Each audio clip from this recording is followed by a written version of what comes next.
오늘 함께 보실 하나님의 말씀은 창세기 35장 1절에서 22절까지 말씀입니다. 창세기 35장 1절에서 22절까지 말씀입니다. 오늘 본문이 길기 때문에 우리 교독하도록 하겠습니다. 창세기 35장 1절에서 22절까지 말씀입니다. 우리 함께 제가 홀수절을, 여러분들께서 짝수절을 이렇게 읽으시면 되겠습니다. 하나님이 야곱에게 이르시되 일어나 베델로 올라가서 거기 거주하며 내가 내 형 에서의 낯을 피하여 도망하던 때에 내게 나타났던 하나님께 거기서 제단을 쌓으라 하신지라.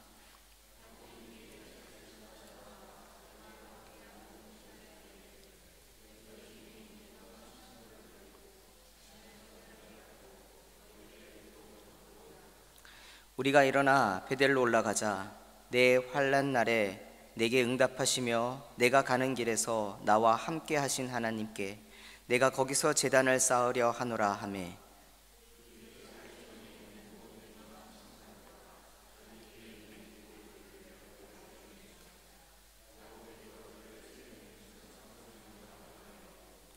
그들이 떠났으나 하나님이 그 사명 고을들로 크게 두려워하게 하셨으므로 야곱의 아들들을 추격하는 자가 없었더라.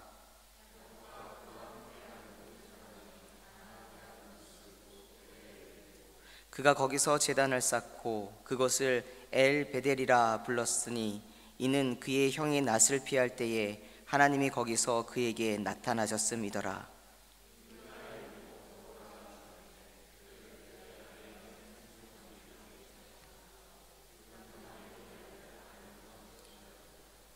야곱이 밧단 아람에서 돌아오매 하나님이 다시 야곱에게 나타나사 그에게 복을 주시고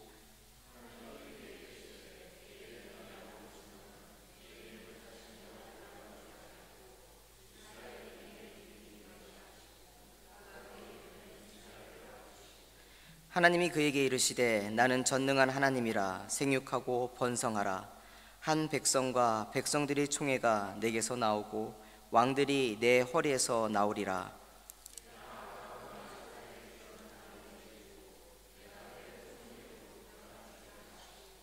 하나님이 그와 말씀하시던 곳에서 그를 떠나 올라가시는지라.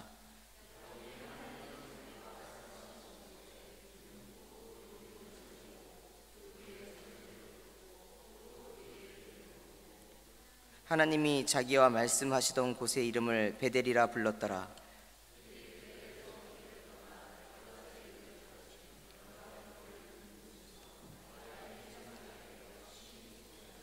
그가 난산할 쯤에 산파가 그에게 이르되 두려워하지 말라. 지금 내가 또 등남하느니라 하매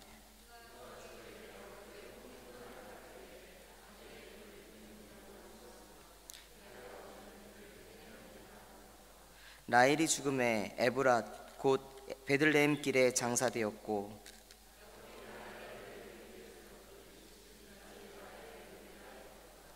이스라엘이 다시 길을 떠나 에델 망대를 지나 장막을 쳤더라. 이스라엘이 그 땅에 거주할 때에 르우벤이 가서 그 아버지의 첩 비라와 동침하매 이스라엘이 이를 들었더라. 아멘. 오늘은 하나님만 의지하기, 하나님만 의지하기라는 제목을 가지고 창세기 35장 말씀을 함께 나누고자 합니다. 여러분들 혹시 길을 잃어본 경험이 있는지요? 저는 이 길 눈이 어둡다라기보다는 보통 어디로 가든지 그 길 이름을 잘 외우지 않아서, 그리고 보통 그 외우는 것보다는 내비게이션을 많이 의지하기 때문에 가끔 내비게이션이 저를 잘못된 길로 인도하면 속수무책으로 길을 헤맬 때가 조금 이렇게 있는데, 최근에 2주 전 우리 어린이부에서 야유 그 소풍 갔던 그날에 이와 비슷한 일이 한 번 있었습니다.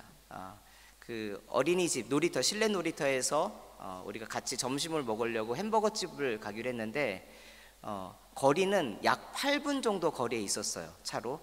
근데 제 내비게이션에 찍으니까 23분이 나오더라고요. 맨 처음에 15분, 23분, 뭐 잘 알려주겠지 하고 갔는데 차가 달리는데 예, 이 도착해야 될 시간이 줄어들지를 않는 거예요. 계속 늘어나는 거예요. 그러더니 얼마를 달렸냐면 8분 거리를 45분을 달렸어요. 제가 뺑뺑 돌아서 제 핸드폰에 이 GPS에 뭐가 문제가 생겼는지 계속 가는 그 길을 계속 루트를 바꿔요. 그런데 그렇게 막 달려가는데 제가 좀 멈추고 싶은데 그 길이 멈출 수가 없어요. 그때 비가 많이 와가지고 이게 물이 많이 고여서 이 차가 지나가기 좀 두려운, 그렇게 물이 고여 있는 곳도 있었습니다. 근데 거기를 건너는 것보다 저에게 더 두렵게 하는 것이 뭐냐면 어디로 가야 되는지 갈 바를 알지 못하는 거예요. 사람이 내가 지금 달리고 있는 그 길이 내 목적지로 가게끔 하는지 안 하는지. 근데 차를 멈춰 세워야 되는데 이 A3 고속 주행을 하는 도로로 타니까 갓길을 만나지 못하니까 이 뒤에서 차가 막 오니까 등 떠밀려서 달리듯이 그냥 계속 달려가야 되는 거예요. 나 좀 멈추고 싶은데. 근데 그렇게 하다가 이 내비게이션 인도에서 길포드 이 센트럴로 들어갔어요. 들어가서 빨간불이 딱 켜지니까 제가 한숨이 네. 저희 차에 같이 있었던 분들도 아마 같이 느꼈을 거예요. 감사하다 생각해요. 감사하다. 인생에 있어서 항상 초록불만 켜져가지고 막 달려가면 그 인생이 행복하고 성공이라고 생각할 것 같은데, 때로는 내가 어디로 달려가는지 모르고 잠깐 목적을 이루고 방향을 잃었을 때에 등 떠밀려서 가는데 그게 그냥 가는 속도가 아니라 매우 고속으로 달려가요. 거칠 것이 없어요. 신호등도 계속 파란불이야. 그럼 행복할 것 같은데 그때 너무 힘들어요. 너무 힘들어요. 왜? 갈 바를 알지 못하기 때문에. 내 앞에 막고 있는 범람한 물이 나를 두렵게 하는 것이 아니라 내가 어디로 가는지, 어느 길 가운데 있는지 그 모를 때 사람은 참 두렵고 겁이 납니다. 초조하고 당황합니다. 당황하게 되면요, 실수가 일어나게 됩니다. 제가 왜 이야기를 하냐면 이것은 우리가 일상 속에서 어떠한 운전을 하고 주행할 때만 일어나는 일이 아니라 인생을 살다 보면 우리가 겪는 어떠한 삶의 여정과 그 길 가운데서 우리가 경험하는 거예요. 내가 있는 그 자리를 떠나야 돼요. 있을 수가 없어. 반드시 떠나야 돼. 근데 떠나는데 내가 어디로 가야 되는지, 어느 길로 가야 되는지 그것을 알지 못하면요, 우선 떠나야 되기 때문에 떠났기 때문에 쫓기는 인생이 돼요. 누가 나를 쫓아오지 않아도 내가 쫓기는 인생이 된다고요. 겁이 나고 두렵고. 제가 그것을 보면서 8분 거리를 45분 걷는 것도 이렇게 초조하고 당황스러운데 일주일 거리를 40년간 방황했던 그 이스라엘 사람들은 어떠한 마음이었을까? 왜 그렇게 하셨을까? 결국은 그렇게 하심으로 인해서 하나님께서는 이스라엘 백성들은 하나님을 의지하지 않고서는 앞에 있는 가까운 거리도 갈 수 없는 존재들이라는 것을 알게끔 하시기 위해서 40년간을 그렇게 훈련시키신 것이 아닌가. 제 내비게이션이요, 딱 1분을 앞두고 있었어요. 그 1분이라고 해봤자 그 1분도 아니라 길을 바로 건너가면 있는 곳인데 제가 그곳을 모르니까 거기서부터 또 잘못 틀어가지고 거의 한 15분 이상을 돌았거든요. 야, 이럴 수가 있을까? 사람이 이렇게 어리석을 수가 있을까? 근데 그런 인생을 우리는 때로는 경험했을 수도 있고 혹은 때로는 만날 수도 있습니다. 인생이 갑갑한 그 순간, 어디로 가야 될지 갈 바를 알지 못하고 목적지를 찾지 못하는 그 순간, 오늘 야곱이 바로 그런 순간이었어요. 이 세겜이라고 하는 지역 33장부터 나옵니다. 그가 형 에서를 만나는 게 매우 두려웠었는데 그 에서와의 만남의 모든 문제가 해결됐어요. 형이 자신을 너무나도 환대해줬고 품어주고 안아주고 같이 엉엉 울면서 지나왔던 모든 아픔들 그리고 쓴 기억들 다 날려버렸어요. 그리고 형제로서의 그 사랑과 우애가 회복되었습니다. 이게 얼마나 큰 은혜입니까? 그래서 자신이 가야 될 길을 어디로 갈까 하다가 야곱이 33장 후반에 세겜에 거했더라 라고 되어 있습니다. 이 세겜이라고 하는 지역은 어떤 곳이냐면 밀농사가 잘 되는 지역이었어요. 그러니까 물이 풍부하고 땅이 비옥합니다. 이 야곱이라는 사람은 양떼들과 염소떼들이 많았기 때문에 어디가 반드시 필요하면은 그 자신이 목축을 할 수 있는 목초지가 펼쳐져 있는 그곳을 필요로 해요. 이 세겜이라는 땅이 바로 그런 곳이었다라는 것입니다. 이 땅의 사람들은 참, 그런데 이 앞서서 아브라함이 막벨라 굴을 살 때에 은 400세겔로 삽니다.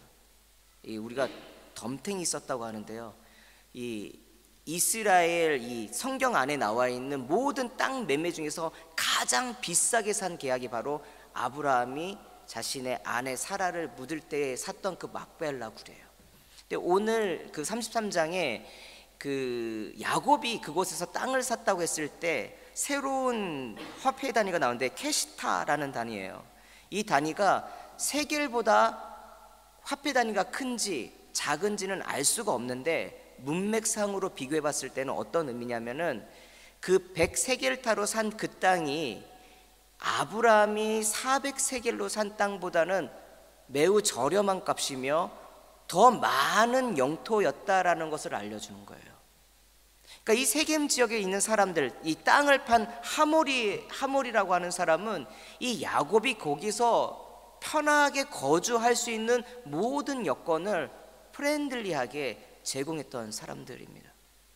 야곱이 그게 얼마나 좋았던지 거기서 야, 이곳이 하나님께서 내가 머물라고 하신 약속의 땅인가 보다라고 해서 예배를 드렸더라라고 하면서 33장은 마무리됩니다. 근데 정말 그것이 하나님이 원하셨던 땅이었을까? 그렇게 있지 않았어요.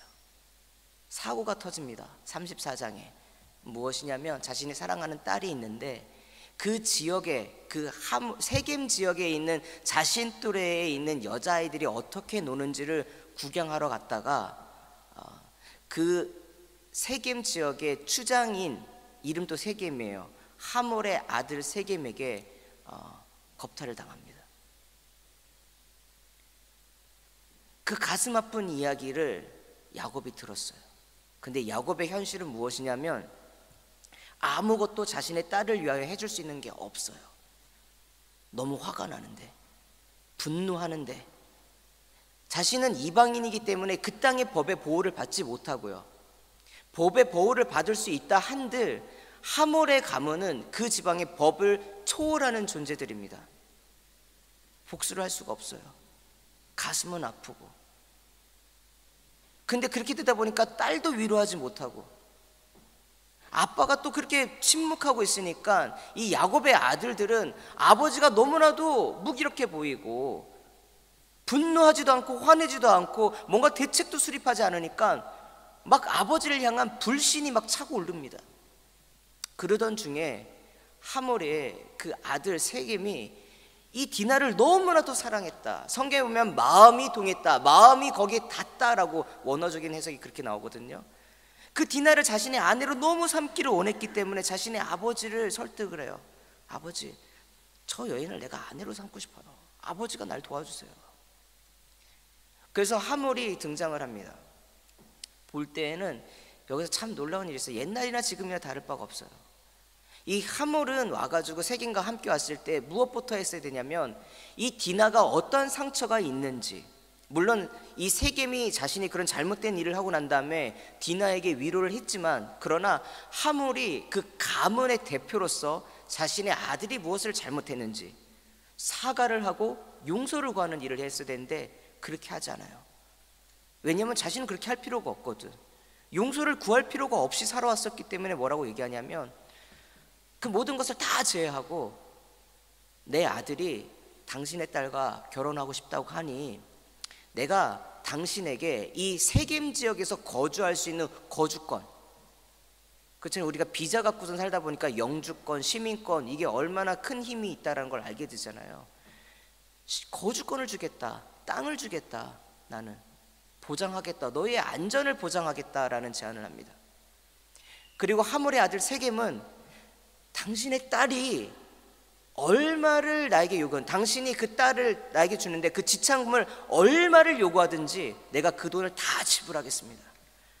옛날에가 한국의 유명한 드라마 중에 너 얼마니? 뭐 이런 그 대사가 있었는데 그 값이 얼마일지라도 내가 다 주겠습니다. 근데 이 말이 그들에게는 최고의 보상이었어요. 최고의 자비고요. 야, 우리가 이만큼 베풀어 주니까 니네가 받아들여. 그럴 때 가장 높은 수준의 조건이었습니다. 근데 이건 피해자들에게는, 가해자는 그렇게 할지라 몰라도 피해자의 마음에는요, 그 상처난 곳에, 불난 집에 기름을 붓는 것이었습니다. 왜냐하면 이 야곱의 가문에 있어서 여인이 그렇게 됐을 때, 그것도 그것을 해결하는 방법을 돈으로 해결하는 것은요, 그 여인을 창녀 취급하는 거기 때문에, 이 시므온과 레위 대표되는 이 야곱의 두 아들은 이 분노를 참을 길이 없었어요. 자신의 누이, 친누이거든요. 자신의 여동생을 갖다가 창녀 취급한다라고 생각이 들었기 때문에 그 분노를 참을 수가 없어서 꾀를 씁니다. 당신들이, 여기서는 우리, 그러니까 야곱에게 왔을 때 하몰이 내가 땅도 주고 거주할 권리도 주고 너가 원하는 모든 돈도 다 줄게, 그래서 너가 우리와 함께 살 수 있도록 해줄게 라는 조건을 내요. 그랬더니 시므온과 레위도 어떻게 얘기하냐면, 우리는 우리의 전통적인 법이 있다. 할례를 받아야 된다. 너희들이 할례를 받으면 너희와 우리 가문이 우리가 될 수 있을 것이다. 서로 우리가 될 거래요. 그런데 조건들이 조금 다르죠. 이 하몰의 아들 세겜 그리고 하몰, 그 조건을 받아들였습니다. 그들이 우리 안에 들어오면 지금 그들이 갖고 있는 수많은 양떼들과 염소떼들이 우리라는 공동체, 이 세겜이라는 공동체에 들어와서 결국은 시간이 지나면 우리 것이 될 것이다.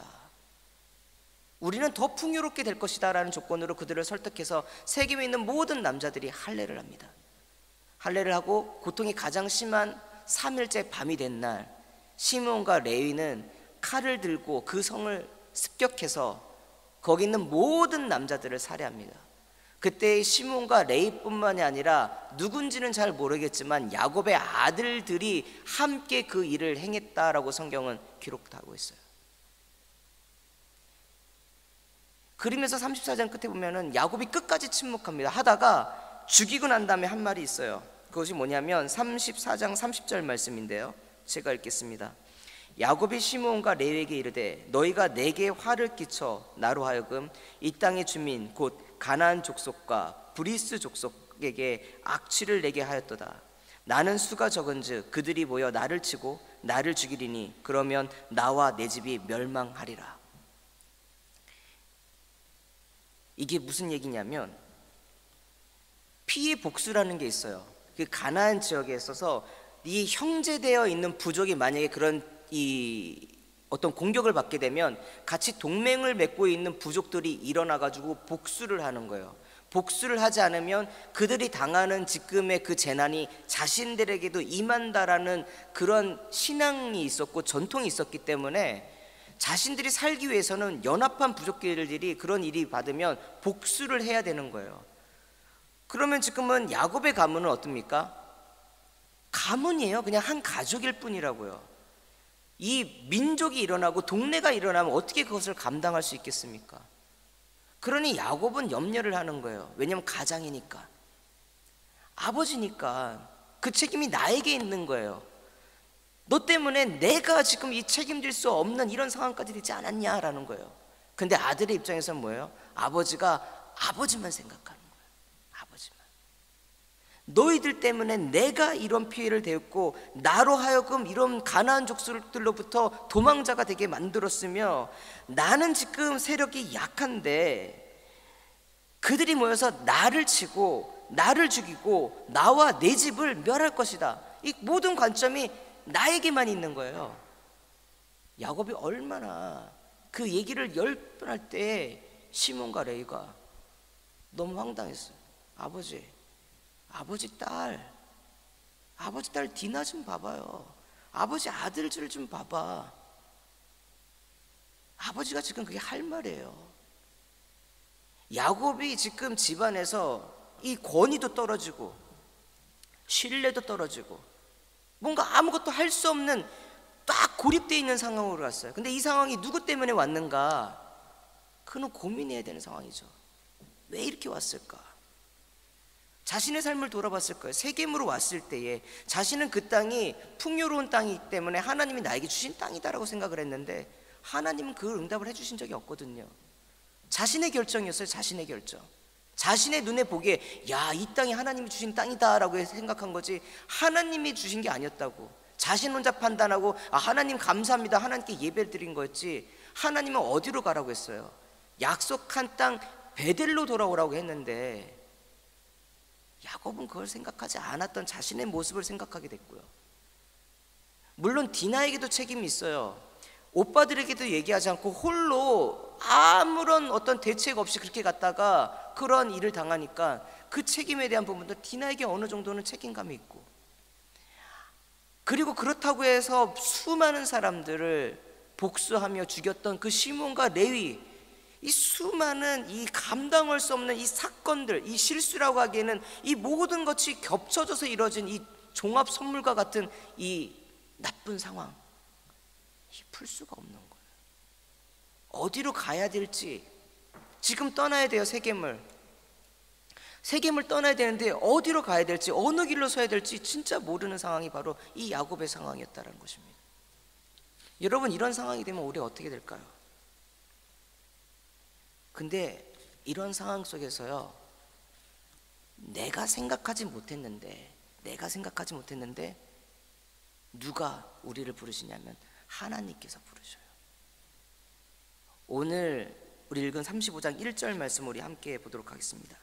35장 1절 말씀인데요, 하나님이 야곱에게 이르시되 일어나 베델로 올라가서 거기 거주하며 내가 내 형 에서의 낯을 피하여 도망하던 때에 내게 나타났던 하나님께 거기서 제단을 쌓으라 하신지라. 형 에서와의 모든 문제를 해결하고, 지금 자신이 있는 곳은 세겜이에요. 베델이 아니었어요. 근데 하나님이 찾아오셨어요. 야곱이 하나님을 찾은 게 아니라 자신이 어떻게 해야 될지 몰라서 패닉 속에 있는, 혼란 속에 있는, 어디로 가야 될지 무엇을 될지 모르는 이에게 야곱이 하나님을 찾은 게 아니라 하나님이 야곱을 찾아오셨다고. 여러분, 우리가 잊을 때가 있어요. 내 삶에 평안할 때에 그 평안이요, 그냥 너무 당연하다고 생각할 때가 있는데요, 평안은요 기적이에요. 제가 이곳 영국에서 운전하면서 사고를 2번 당했습니다. 당했다라고 하는 표현은 뭐냐면 제가 낸 게 아니라 가만히 있는데 와서 차가 부딪혀요. 부딪히는데 부딪히면서도 그 치는 사람이 어어어 하면서 와서 때려요, 차를. 내가 아무리 잘 산다고 하죠요, 내가 아무리 안전운전한다고 해도 상대방이 와서 나를 치면 내가 어떻게 할 수 없어요. 속수무책이에요. 엘리사 시절에 북이스라엘 옆에 있는 아람이 매우 강대했습니다. 수차례 이스라엘을 공격했다고 합니다. 그러나 하나님께서 엘리사에게 그들이 어디에서 오며 어떠한 방식으로 공격할지를 알려주셨기 때문에 전력상 북이스라엘이 그들을 감당할 수 있는 힘은 없었으나 미리 모든 것을 다 대처해서 그들이 침범하지 못했더라라고 성경이 되어 있습니다. 삶에 우리 가운데 안전이 있을 때 사람들은요, 어떻게 해요? 그 평안이 그냥 내가 잘해서라고 생각을 하는데 그게 아니에요. 우리 평안 삶 속에서 안전과 화목과 그 모든 것은요, 하나님이 우리에게 지켜주시는 기적이에요. 근데 그 기적이 너무나도 오래 가면 그걸 너무 당연하게 받아들여요. 근데 언제 그것이 흔들립니까? 내 삶 속에서 내가 감당할 수 없는 순간에 위기가 찾아올 때. 위기가 찾아온 게 이상한 게 아니라요, 위기가 어떻게 보면 매 순간마다 찾아오는 것이 그게 오히려 일상생활이고 그게 어쩌면 자연스러운 것이라고요. 근데 하나님께서 우리에게 어떻게 합니까? 그 모든 것을 잘 지켜주시다가 때로는 우리 삶 속에서 우리 삶을 돌아봐야 될 때에 그것이 내가 실수했던, 아니면 나의 의도랑 상관없이 벌어지는 가슴 아픈 또는 억울한 사건일지라도 하나님은 뭐예요? 빨간불을 켜주세요. 빨간불. 우린 빨간불이 켜지면 큰일 났다 생각하잖아요. 근데 이 빨간불이 켜질 때 그것을 어떻게 해석하느냐가 중요해요. 어떻게 해석하고 어떻게 바라보느냐. 빨간불이 켜졌어요. 다른 이들은 왜 이런 일이 있습니까? 라고 했지만 그 자리 가운데에 이 야곱은 하나님께서 자신을 부르시는 그 음성을 듣습니다. 베델로 올라가라. 베델로 올라가라. 우리가 일주일에 하나님께 시간을 내서 이렇게 예배를 드리는 건요, 매우 큰 은혜예요. 어떤 이들은 이 예배를 드리는 걸요, 시간을 아까워해요. 내 달리고 싶은데 이 시간이 아까운데 이 시간을 내 가지고 에너지를 들이고 심지어는 내가 번 돈을 들여서 내가 또 헌금까지 해야 돼. 아까워해요. 근데 달리 생각해 보면요, 우리 삶 속에서 이렇게 안식을 준다라는 건요, 너무나도 달려서 쫓겨가고 살아가는, 내가 어디로 달려가는지 뭘 하는지 등 떠밀려서 살아가는 우리 인생 가운데 하나님께서 잠깐 쉬어, 잠깐 쉬어, 잠깐 쉬고 너가 어디로 돌아가는지 봐. 그리고 또 충전 좀 해. 자동차에다 기름을 넣지 않고 달리면 어느 순간 멈춰요. 영적인 자리도 마찬가지입니다. 나의 영적인 자리 가운데 그 하나님이 채우시는 그 은혜와 자비와 긍휼함을 채우지 않으면요, 달려가다가 멈춰요. 멈추는 자리가 다행히 주유소 가까운 데면 모를지라도 정말 산꼭대기에서 서면 어떻게 됩니까? 고생하며 다시 그 은혜 받아다가 채워 넣어야지만 가는 게 인생입니다. 근데 그런 인생까지 가기 전에 하나님께서 빨간불을 켜주시고 잠깐 섰다가, 잠깐 쉬었다가, 잠깐 나를 보고 가, 그런 거예요. 베델로 부르시는 하나님. 그 베델로 부를 때에 야곱은 어떻게 합니까? 바로 갑니다. 왜? 지금 자기가 갈 곳이 없어요. 어디로 가야 되는지도 몰라요. 근데 분명 하나님께서 부르셨어요. 여기로 와, 베델. 하나님께서 자기와 함께 하신다고 하셨고 보호하신다고 하셨고 하나님이 그 약속을 반드시 지켜서 다시 고향 땅 베델로 돌아오게 하시겠다고 하셨던 그 약속의 하나님께서 그를 다시 한번 부르시고 그 약속을 기억나게 하신 거예요. 근데 갈 때에 필요한 것이 있었습니다. 그것은 무엇이냐면 회개예요. 자신이 마땅히 버려야 될 것을 버리는 겁니다. 우리가 예배를 드리러 올 때에 해야 될 것이 하나 있다면 그것은 뭐냐면 비워야 될 것을 비워야 돼요. 제가 말씀 묵상을 하면서 우리 같이 하는 분들께 꼭 비움을 적으라고 합니다.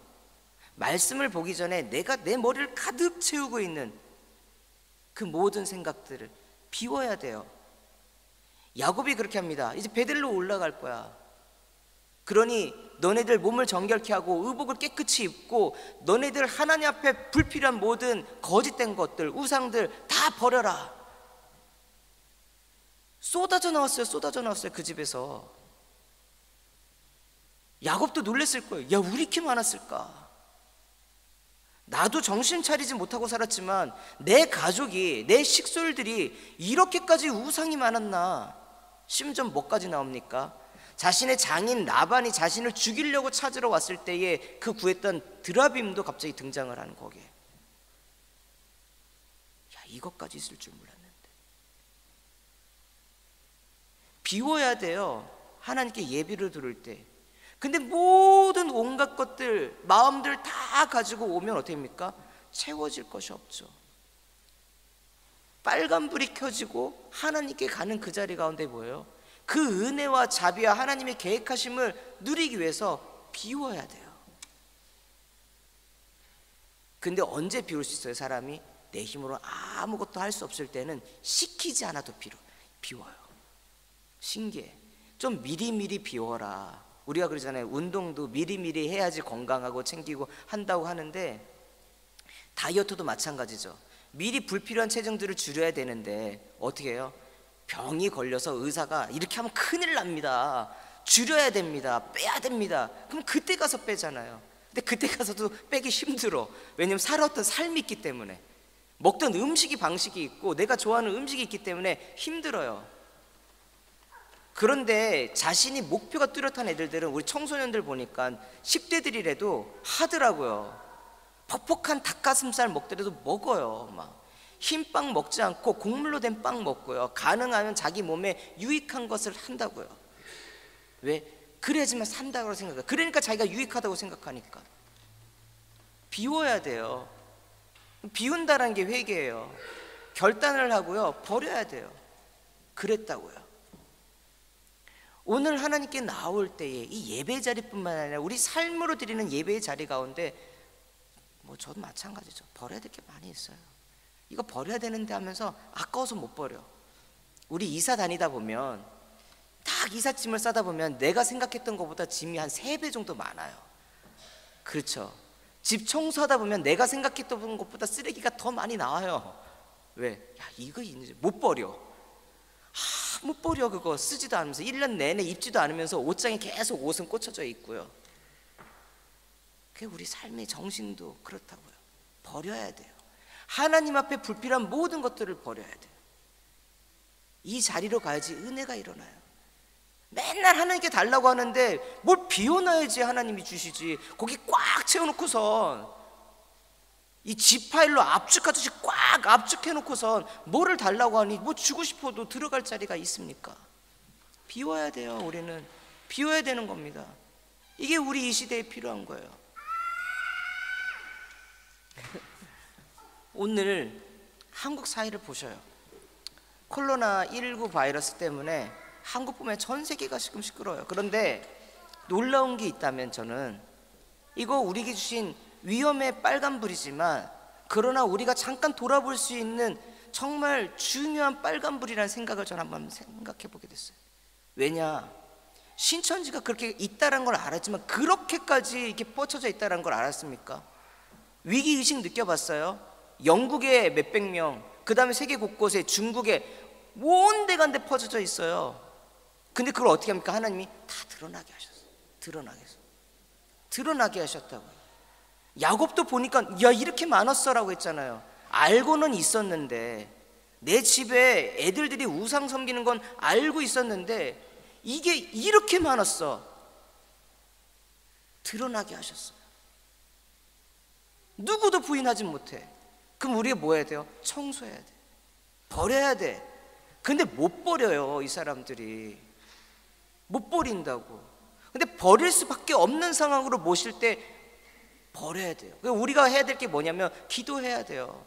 아버지, 그들이 똑똑한 사람 말이에요. 세상적으로는요. 박사들도 많고요, 의사들도 많아요. 그 공무원들도 많고 관료들도 많아요. 그런데 이 영적인 문제이기 때문에 못 버려요. 기도해야 돼요. 하나님께서 청소해 달라고, 버릴 수 있게 달라고. 자신의 집에서 가져왔던 그 모든 것이라 생각했던 그 드라빔을 마땅히 버릴 수 있도록 하나님이 은혜 베풀어 달라고 우리가 기도해야 돼요. 그 자리가 있어야지만 변화가 일어납니다. 그 자리가 있어서 변화가 일어나요. 그리고 하나님이 원하시는 삶을 살게 돼요. 그게 뭡니까? 오늘 우리 말씀에 하나님께서 10절 말씀이에요. 10절 말씀, 35장 10절 말씀인데요. 제가 읽겠습니다. 하나님이 그에게 이르시되 내 이름을 야곱이지만은 내 이름을 다시는 야곱이라 부르지 않겠고 이스라엘이 내 이름이 되리라 하시고 그가 그의 이름을 이스라엘이라 부르시고. 야곱은 하나님께서 이제 야곱의 삶을 살지 말고 이스라엘의 삶을 살라고 말씀을 하셨어요. 그런데 뭐냐면 땅 보고 사람들이 자신에게 잘해주고 돈 주고 그 다음에 모든 환대를 하니까 그곳이 하나님이 계신 곳이고 막 이런 식으로 생각하면서 뭐예요? 여전히 야곱의 삶을 살고 있었습니다. 근데 하나님께서 원하시는 건 뭐예요? 이렇게 됐으니까 너 뜻대로 살고 네 판대로 살면 그 결과가 어떤지 봤잖아. 다시 한번 얘기하는데 너는 야곱이 아니라 이스라엘의 삶을 살아야 돼. 이스라엘의 삶을 살아야 된다라는 거예요. 그 이스라엘의 뜻이 무엇이냐면 이스라엘 이렇게 되잖아요. 엘은 하나님이죠. 하나님인데 이스라엘 때 사라의 동사가 뭐냐면 다스리다, 이기다라는 동사가 사라예요. 사라의 3인칭이 이스라예요. 이스라엘. 하나님이 다스리신다, 하나님이 이기신다라는 뜻이에요. 이전까지 야곱은 자기가 이기는 삶을 살았어요. 자기가 형을 이겨야만 되고 아버지를 이겨야 되면 되고 장인 라반을 이겨야만 되고 심지어는 하나님까지도 붙잡고 이겨야지만 자신이 축복받는 삶이라고 살았었는데 호세아서 12장 4절 제가 계속 이야기하니까 여러분들 이거는 한번 찾아봐요. 뭐냐면 이겼는데 하나님이 가시면서 그래, 너 이겼어, 그래, 너 이겼다고 그래. 그리고 가는 거야. 가시는데 야곱이 그제서야 다리를 붙잡고서 엉엉 울면서 나에게 긍휼을 베풀어 달라고. 하나님 이겨서 도대체 제가 잘 쓰는 거예요. 하나님 이겨서 도대체 뭐 할 거냐는 거예요. 하나님을 내 뜻대로 만들려고 해서 도대체 얻는 것이 무엇이냐는 거예요. 창조주 하나님께서, 전능하신 하나님께서 우리보다 더 많은 것들을 아시며, 아니 많은 것을 아니 모든 것을 아시며 모든 것을 할 수 있는 엘샤다이 하나님께서 우리에게 가장 좋은 것이 무엇인지, 가장 어디로 가는 것이 좋은 것인 그 길을 알려주시는 그분께서 그분의 뜻, 그분이 다스리시고 그분이 이기시는 삶을 살아가는 것, 이게 복이거든요. 장자권 받고 축복권 받고 이게 복이 아니라, 이러면 이거는 기복신앙이잖아요. 야곱은 기복신앙 속에 있다가 하나님이 그게 아니라 내가 주는 복은 뭐냐면 하나님이 다스리시고 하나님이 이기시는 삶을 인정하는 삶을 살아가는 거야. 살아가는 거야. 베델로 올라간다. 올라가서 끝나는 게 아니고 올라가서 뭐가 돼요? 야곱이 이스라엘로 변하는 삶이 돼야 된다. 야곱이 이스라엘로 변하는 삶이 살아요. 내가 온전히 하나님 앞에서 하나님이 원하시는 그 말씀에 순종함으로 하나님이 나를 다스리시고 하나님이 나를 이기시고, 내가 하나님을 이기려고 하는 게 아니라 하나님의 말씀에 순종하는 삶을 살 때에, 이스라엘의 삶을 살 때에, 그때에 하나님이 진짜 원하시는 바가 이루어집니다. 오늘 말씀 마지막 부분을 함께 읽겠습니다. 19절에서부터 22절까지 말씀인데요, 제가 읽도록 하겠습니다. 라헬이 죽음에 에브랏 곧 베들레헴 길에 장사되었고, 야곱이 라헬의 묘에 비를 세웠더니 지금까지 라헬의 묘비라 일컬었더라. 이스라엘이 다시 길을 떠나 에덴 망대를 지나 장막을 쳤더라. 이스라엘이 그 땅에 거주할 때에 누벤이 가서 그 아버지의 첩 비라와 동침하며 이스라엘이 이를 들었더라. 야곱의 삶을 살다가 갑자기 이름이 이스라엘로 바뀝니다. 그냥 넘어가면 안 되는 부분이에요. 지금까지 내 뜻대로 내 마음대로 나도 은혜 받았다고 하면서도 여전히 변하지 않는 그 야곱의 모습으로 살았는데, 그가 라헬이 죽고 난 다음에, 라헬이 어떤 거예요? 야곱에게 있어서 우상이에요. 야곱에게 있어서 가장 소중한 거예요. 근데 그게 죽고 난 다음에, 사라지고 난 다음에, 내가 하나님보다 더 사랑하는 것, 내가 하나님보다 더 소중히 여기는 것, 그것을 내려놓지 않으면 하나님이 가져가시는구나. 그리고 그가 야곱이 아닌 이스라엘의 삶을 살기로 결심합니다. 변했어요. 그러면 그렇게 변하면 모든 것이 다 풀릴 것 같은데 우리 인생은 그렇지 않아요. 자신의 그 맏아들이 자신의 첩과 동침을 합니다. 문제가 있어요, 여전히. 그런데 달라진 것이 있다면 야곱이 바뀌었어요. 예전에 야곱이었다면 그는 법에 따라서 아들을 돌로 쳐서 죽여야 돼요. 근데 그렇게 어떻게 합니까? 그는 이스라엘로서 이 사건을 바라봐요. 그리고 들었으나 침묵합니다. 우리 삶에 내가 바뀌어도, 내가 예수 그리스도의 제자가 되고 내가 예수 그리스도를 따르겠습니다, 주님을 의지합니다, 주님이 다스리십니다 해도 우리 삶에 여전히 문제들이 있을 수 있고 감당할 수 없는 일들. 실은 이 루벤이 자신의 이 첩과 동침했다는 것 보면은 이 아들이 더 이상 아버지를 아버지라고 인정하지 않는다라는 거예요. 아버지 첩을 자녀가 가질 수가 있어요, 법적으로. 그건 뭐냐면 아버지가 죽었을 때. 더 이상 아버지는 우리 집안에서 힘 있는 사람이 아니다라는 것을 장자가 그렇게 해버린 거예요. 근데 야곱이 힘이 없습니까? 힘이 있었어요. 죽일 수 있었어요. 근데 어떻게 해요? 그렇게 하지 않아요. 왜? 더 이상 야곱의 인생을 살기 아니라 하나님께서 나에게 지금 원하시는 삶이 무엇인가를 결정하기 때문에 그 사건 가운데 하나님을 바라보는 사람이었다라는 거예요. 말씀을 마무리하려고 합니다. 우리 삶 속에 많은 위기가 있고요, 어려움이 있고요, 때로는 내가 계획했던 그 계획보다 오히려 그 계획이 무너질 때도 많이 있어요. 그런데 우리가 이스라엘의 삶을 사는 것, 즉 하나님만을 의지하는 삶, 그 삶이 지금 당장은 여전히 내 삶에 문제가 있고 어려움이 있다 할지라도 결국은 어떻게 갈 수 있다? 하나님이 우리에게 소원하신 그 바로 가는 그 길이다라는 것입니다. 저는 여러분들께 원합니다. 예전에 저에게도 여러분에게도 야곱의 모습이 있었다면 여러분들의 마음을 주시는 그 자리 가운데 비울 것을 비우시고 하나님을 의지하고 하나님이 다스리심을 보시는 그 이스라엘의 삶을 살기를 축복합니다. 그 길이 정말 진정한 축복이며 그것이 바로 살 길입니다. 어려운 일을 만날지라도 하나님께서 그 안에서 이루시며 채우시며 결국 승리하실 것입니다. 그것을 소망하면서 살아가는 주의 백성 되기를 간절히 소원하면서 오늘 말씀 마치도록 하겠습니다.